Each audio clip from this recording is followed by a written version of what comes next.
En parallèle de ce pivot, la responsabilité de la donnée a été diffusée au cœur des équipes produits. On voit alors émerger deux nouvelles casquettes.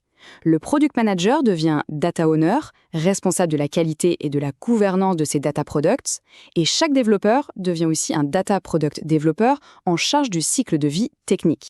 Une transformation de cette ampleur, ça ne se décrète pas. Il faut la piloter.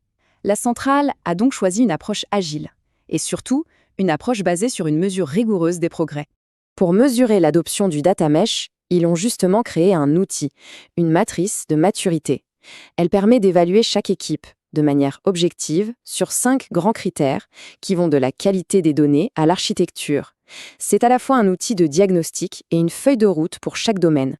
Un autre point important de la stratégie, c'est le refus d'une approche Big Bang. Le déploiement a été délibérément incrémental. Le projet a commencé il y a plus de 2 ans avec une seule équipe pilote.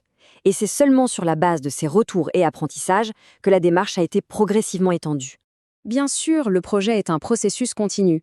Parmi les leçons apprises et les défis à venir, la centrale en identifie 4.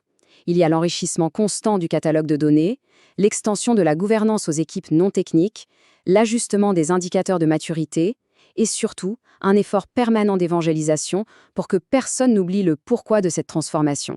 Et pour conclure, cette phrase du CTO adressée à ses équipes résume parfaitement toute la philosophie de la démarche. Vous avez les outils pour créer vos sources, pour les exploiter. Utilisez-les.